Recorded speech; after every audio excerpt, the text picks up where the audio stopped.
ഒരു വൈകുന്നേരം കൊണ്ട് എന്തെല്ലാം കാര്യങ്ങളാണ്. ഇന്നലെ മഴയില്ലാത്ത തെളിഞ്ഞ ആകാശത്തിൻ്റെ ഭംഗി കണ്ടു തുടങ്ങിയ ഒരു വൈകുന്നേരമായിരുന്നേ. സാധാരണ വൈകുന്നേരങ്ങളിൽ ഇങ്ങനെയുള്ള പരിപാടികളൊന്നുമില്ല. എങ്ങനെ ഈ ദോശ പരിപാടി പോലത്തെ പരിപാടികളൊന്നുമില്ല.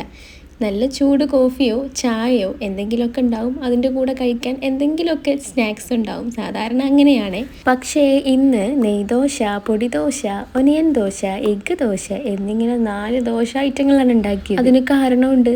ഇനി ഈ വീക്കിൽ ദോശ ഉണ്ടാക്കുന്ന സമയത്ത് എനിക്ക് ഈ ദോശകളൊക്കെ ഉണ്ടാക്കി തരുമോ, കൂടെ സാമ്പാറും കൂടെ വേണം എന്നൊരു ഓർഡർ കിട്ടിയത് കൊണ്ട് രാവിലെ തന്നെ സാമ്പാർ ഉണ്ടാക്കി. അപ്പോൾ നമ്മൾ മസാല ദോശ ഒഴിച്ച് എല്ലാ ദോശയും ഉണ്ടാക്കി. ചെറിയ കപ്പിലെ കോഫി ഈ ഓർഡർ ഇട്ട ആൾക്കും, വലിയ കപ്പിലെ കോഫി എനിക്കും. വയറ് നിറച്ച് കുറച്ച് ടൈം കഴിഞ്ഞ് ഞങ്ങൾ നാട്ടിലെ ഫിഫ വേൾഡ് കപ്പ് സെലിബ്രേഷൻ നടക്കുന്ന സ്റ്റേജിലേക്ക് പോയി. ഞങ്ങൾ ചെന്നപ്പോൾ ആളുകളൊക്കെ വന്നു തുടങ്ങുന്നേ ഉണ്ടായിരുന്നുള്ളൂ. ഇതുപോലെ നിങ്ങളുടെ നാട്ടിൽ ഫിഫ ആഘോഷങ്ങളൊക്കെ നടന്നിരുന്നോ?